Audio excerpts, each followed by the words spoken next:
Hello dear students, I hope you all are fine. In this video, we are going to start our new topic reflection. Dear student, आज मैं video में reflection topic आपको समझाऊंगी। Zoom app पर मैंने आपको ये topic समझा दिया था, लेकिन कुछ स्टूडेंट ऐसे हैं जो जूम ऐप पर अपनी क्लासेस नहीं लेते हैं। तो ये वीडियोस उन्हीं के लिए कभी कभी नेटवर्क प्रॉब्लम हो जाती है और कभी कोई और इशू हो जाता है। तो ये वीडियोस उन बच्चों के लिए है जिन्होंने जूम ऐप पर क्लासेस नहीं ले पाए थे, वो नहीं ली थी। ओके, सो स्टार्ट करते हैं रिफ्लेक्शन से। हम रिफ्लेक्शन से क्या समझते हैं बच्चों? स्टार्टिंग हम करेंगे रिफ्लेक्शन एंड रिफ्रैक्शन, 2 पॉइंट है इसके अंदर। ठीक है, रिफ्लेक्शन है और एक हमारा रिफ्रैक्शन है। इसी के अंदर बच्चों इसके बाद एक चैप्टर है हमारा आई एंड कलरफुल वर्ल्ड। उसके अंदर सिर्फ 4 टॉपिक हैं, उसके बाद और अलावा उसके कोई टॉपिक नहीं है इसमें।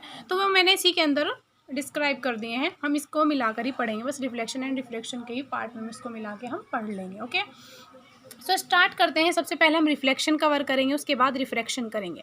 रिफ्लेक्शन क्या होता है, तो स्टार्ट करते हैं रिफ्लेक्शन के बारे में। स्टार्टिंग में जैसे ये लाइट का चैप्टर है, रिफ्लेक्शन मींस लाइट। यहाँ से लाइट मतलब रिफ्लेक्शन क्या होता है, एक यहाँ पर कोई एक मिरर है या बहुत सारे इंस्ट्रूमेंट रखे हुए हैं, कुछ भी है, तो कोई भी एक लाइट आती है, बाहर से लाइट आती है और वो टकराती है। ठीक है, मिरर के ऊपर कोई लाइट आती है और टकराती है और फिर हमारी आइज़ के पास चली जाती है। ऐसा ही प्रोसेस, बहुत सारी लाइट आती हैं, ऐसे जाती हैं। ठीक है, तो वही क्या है, हमारा रिफ्लेक्शन है। लाइट आई और टकराने के बाद वापस चली गई, यही क्या है, हमारा रिफ्लेक्शन है। तो लाइट की बात आती है तो स्टार्टिंग हम लाइट से करेंगे। तो आपको क्या करना पड़ेगा, सबसे पहले आपको लाइट की डेफिनेशन करनी पड़ेगी। आपको लाइट की डेफिनेशन करनी है बच्चों, मैंने जूम ऐप पर नहीं बताई थी, बच्चों ने खुद की थी। तो लाइट को क्या है, आप इसकी डेफिनेशन लिखेंगे सबसे पहले और इसमें बताएंगे मुझे क्या है। तो ऐसे लिखना, light is a form of energy. और इसका हम कहाँ कहाँ पे इस्तेमाल करते हैं, क्या क्या इसका यूज़ करते हैं लाइट के लिए, मतलब कौन कौन सी लाइट है हमारे पास घर में, कौन सी है, सन है, एक्सेट्रा, स्टार है ना। तो लाइट के बारे में आपको डेफिनेशन बतानी है। उसके बाद 2 ऑब्जेक्ट बताए थे बच्चों मैंने आपको। एक तो था हमारे पास luminous, LUMINOUS, luminous object, and second one is non-luminous object. So ये थे लुमिनियस ऑब्जेक्ट। कौन से होते हैं, विच एमिट आउन लाइट, जो एमिट करते हैं अपनी light, which emit own light, इसको आप लिख लेना, विच एमिट आउन लाइट। इसके एग्जांपल क्या क्या हो सकते हैं, लुमिनियस ऑब्जेक्ट होते हैं जिनके अंदर अपनी जो एमिट करते हैं, निकालते हैं अपनी लाइट। जैसे सन है, सन क्या है, उसके अंदर अपनी लाइट होती है। बल्ब है, बल्ब के अंदर अपनी लाइट होती है। ठीक है, स्टार है, स्टार के अंदर अपनी लाइट होती है। तो ये कौन से ऑब्जेक्ट होते हैं, लुमिनियस ऑब्जेक्ट, विच एमिट आउन लाइट, जो अपनी लाइट को निकालते हैं। नॉन लुमिनियस क्या होगा, इसका opposite, which do not emit own light, जो एमिट नहीं करते अपनी light, which do not emit own light, जो अपनी लाइट को एमिट नहीं करते। एग्जाम्पल मून, मून अपनी लाइट नहीं होती बच्चों, मून की लाइट अपनी नहीं होती। वो पहले क्या करता है, रिफ्लेक्शन होता है सन की वजह से और फिर वही रिफ्लेक्ट करता है, एब्जॉर्ब करता है सन की वजह से, फिर उसको ही रिफ्लेक्ट करता है। तो मून क्या है, हमारे पास नॉन लुमिनियस है। कोई भी घर का इंस्ट्रूमेंट, नॉन लिविंग थिंग जो भी हमारे पास दिखाई देती है, जैसे चेयर है, चेयर भी क्या होगा, उसके ऊपर जैसे चेयर रखी हुई है तो लाइट आएगी। ठीक है, उसकी लाइट की वजह से रिफ्लेक्शन हुआ, फिर हमें ये दिखाई दी। तो ये क्या है, हमारे पास नॉन लुमिनियस ऑब्जेक्ट है। तो आप इसकी डेफिनेशन प्रॉपर वे में लिखेंगे, luminous object which emit own light, जिसकी अपनी लाइट होती है, वो क्या है, हमारा लुमिनियस ऑब्जेक्ट है। नॉन लुमिनियस ऑब्जेक्ट क्या होता है, which do not emit own light, जो अपनी आउन लाइट नहीं होती जिसकी। और इसके एग्जाम्पल क्या हो सकते हैं, स्टार एंड सन, इसका example moon etcetera. Okay, so start करते हैं बच्चों। लाइट हो गया हमारा topic, luminous and non luminous. ये तो आपको करना है, खुद से करना है, प्रिपेयर करके नोट्स और मेरे पास सेंड करने हैं। उसके बाद हम स्टार्ट करते हैं अपना, थोड़ा सा हम लाइट के बारे में पढ़ते हैं, लाइट है क्या। ठीक है, सो स्टार्ट करेंगे यहाँ से। We know that an object kept in a room can be seen from all the parts of the room. We know, हम जानते हैं, एक ऑब्जेक्ट रखा हुआ है रूम के अंदर, उसके हम सभी पार्ट्स को देख सकते हैं। This is due to the fact that usually because of its rough surface an object reflect light in all direction. बच्चों, इसने कहा है इस लाइन में कि अगर हमारे पास कोई भी एक ऑब्जेक्ट है, कोई भी मतलब रूम है, रूम के अंदर बहुत सारे इंस्ट्रूमेंट्स होते हैं, बहुत सारे ऑब्जेक्ट्स होते हैं, चेयर है, टेबल है, क्लासरूम में ही देख लो आप, क्या है, ब्लैक बोर्ड है, डस्टर है, चौक है ना, सीट है, हर सब है, फैन है। ठीक है, तो सब कुछ आपको दिखाई देता है, सब कुछ दिखाई देता है आपको। तो वो किसकी वजह से, रिफ्लेक्शन, लाइट आती है और रिफ्लेक्ट करती है, लाइट की वजह से रिफ्लेक्शन होता है। इसी की वजह से हमें सभी जो इंस्ट्रूमेंट है वो सब के सब दिखाई देते हैं। Since the reflected light reaches all the part of the room, तो जो रिफ्लेक्टेड लाइट होती है वो सभी पार्ट्स में पहुंचती है रूम के। The object can be seen from all the part of the room, जो ऑब्जेक्ट है वो सभी पार्ट देख लेता है रूम के। If however the surface of an object is smooth, अगर यदि जो सरफेस है ऑब्जेक्ट की वो स्मूथ होगी लाइक मिरर, मिरर के जैसे, then the light falling on it is reflected on only one direction. अगर ज़्यादा ही स्मूथ सरफेस, जैसे हमारे पास घर में मिरर होता है बच्चों, मिरर, तो वो क्या करता है, हम मिरर के सामने खड़े होते हैं तो हमारी उसके सामने क्या दिखाई देती है, इमेज दिखाई देती है। तो अगर लाइट हमारे पास कोई स्मूथ सरफेस, बहुत ही स्मूथ होता है मिरर, ठीक है, इतना स्मूथ होगा तो लाइट हमारे पास ऐसे फॉल करेगी, सीधी जाएगी और सीधी वापस लाइट फॉल करेगी और इसी डायरेक्शन में वापस आ जाएगी। लेकिन जो रेगुलर क्या हो जाता है, हमारा इरेगुलर रिफ्लेक्शन होता है, जैसे किसी भी ऑब्जेक्ट है, चेयर ऐसे है, टेबल ऐसे रखी हुई है ना, तो यहाँ पर लाइट गई तो रिफ्लेक्शन सभी पार्ट में, ऐसे रिफ्लेक्शन सभी पार्ट में हो जाता है। लेकिन कोई ज़्यादा ही स्मूथ सरफेस होगी, जैसे कि मिरर है हमारे पास, तो उसमें सीधी लाइट जाएगी और सीधी वापस हो जाएगी।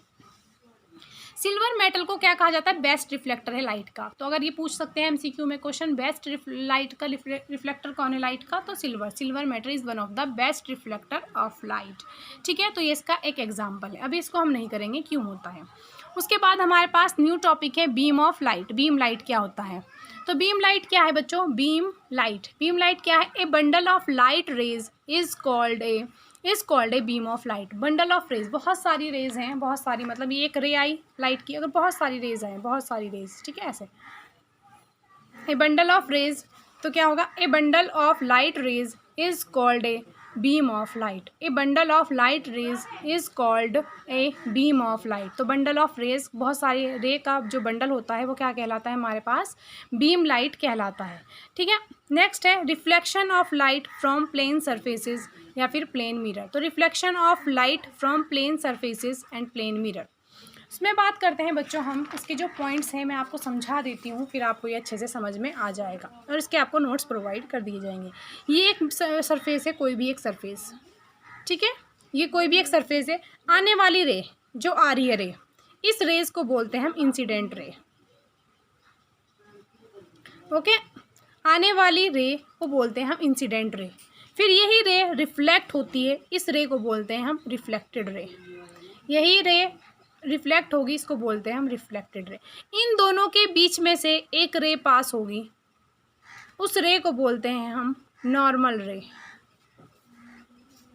ठीक है, तो आने वाली रे इंसिडेंट रे, जाने वाली रे रिफ्लेक्टेड रे, और इन दोनों के बीच में से बिल्कुल पास होगी, उस रे को बोलते हैं हम नॉर्मल रे।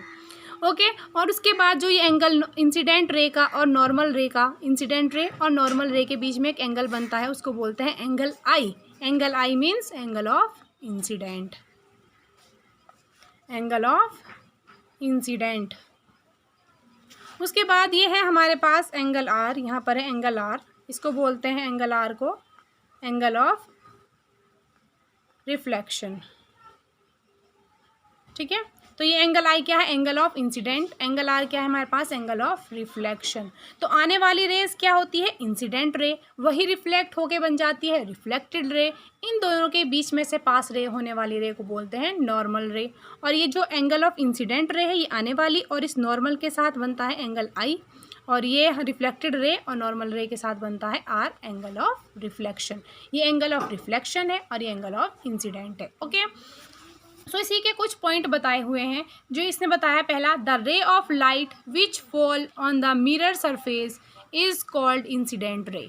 तो इसने बोला है जो रे आके फॉल होगी उस रे को बोलेंगे हम इंसिडेंट रे, और इस वाले पॉइंट को बोलेंगे point of incidence, point of incidence, point of incidence बोलेंगे। तो एक हमारे पास जो ray of light incident ray आ रही है जो फॉल होगी वो इंसिडेंट रे, जिस पॉइंट पे आके गिरेगी पॉइंट ऑफ इंसिडेंट, बैक चली जाएगी रिफ्लेक्टेड, और ये बीच से जाएगी नॉर्मल, और ये एंगल आई और ये angle are.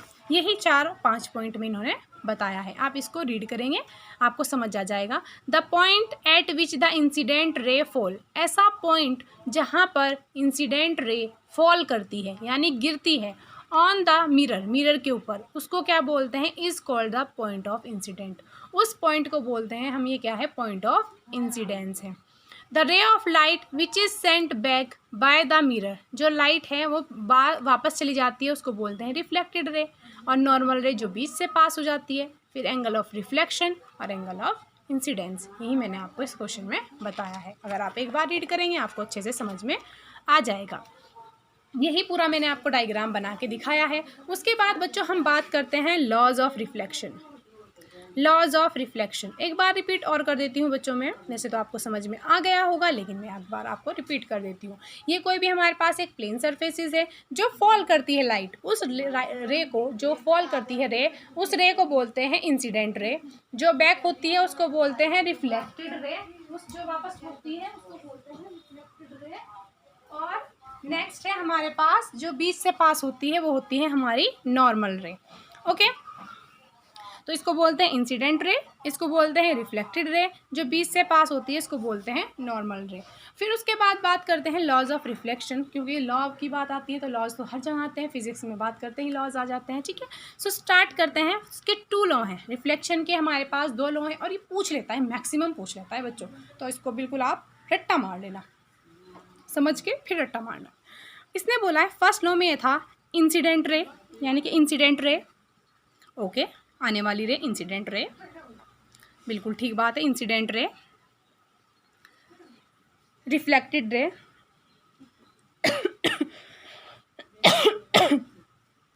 Reflected ray and normal रे, एंड नॉर्मल रे all lie in the same plane।